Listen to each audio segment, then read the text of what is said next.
मैं अरविंद सिंह पटेल, पूर्व अध्यक्ष छात्र संकुल भास्कर पीजी कॉलेज इलाहाबाद एवं पूर्व प्रत्याशी स्नातक एमएलसी 2020 में मैं तीसरे स्थान पर रहा।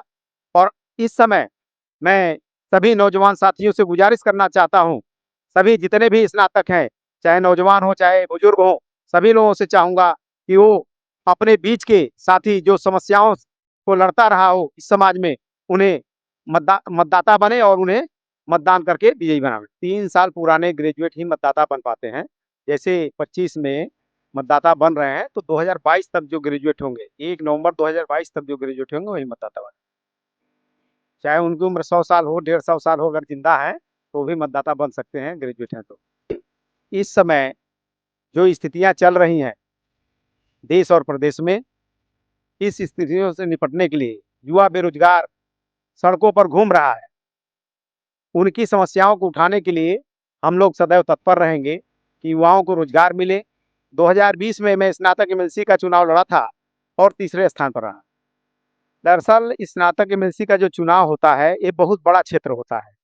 जैसे वाराणसी कंस्टिट्यूंसी में ही 8 जिले हैं, तो प्रत्याशी हर जगह नहीं पहुंच पाता है, जिसके कारण इस चुनाव के बारे में लोग नहीं जानते हैं। दूसरी सबसे बड़ी बात यह है कि सरकार इस चुनाव में मतदाता बनाने का कार्य नहीं करती है, स्वयं प्रत्याशी को मतदाता बनाने का कार्य करना पड़ता है।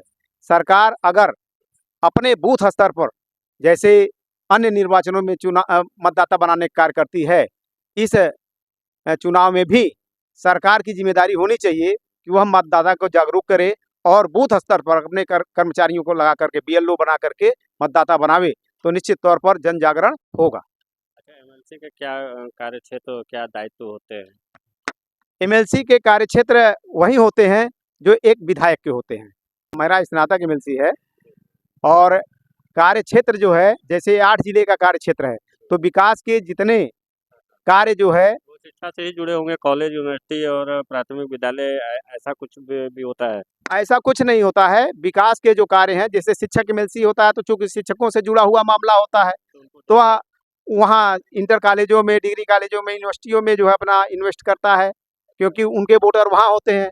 स्नातक एमएलसी के कार्य क्षेत्र गांव से भी जुड़ा होता है, विद्यालय से भी जुड़ा होता है, इसलिए यह अपना विकास का कार्य जो है गाँव में भी करता है और विद्यालयों में भी करता है। विधान परिषद जो है उच्च सदन होता है और विधानसभा जो है निम्न सदन होता है। कोई भी प्रस्ताव अगर विधानसभा से पास होके जाए और विधान परिषद में प्रस्ताव गिर जाए तो वह प्रस्ताव लागू नहीं होता है। ये चुनाव कब होने वाला? यह चुनाव 6 दिसंबर 2026 में कार्यकाल समाप्त होगा, जो एमएलसी इस समय चुने गए हैं।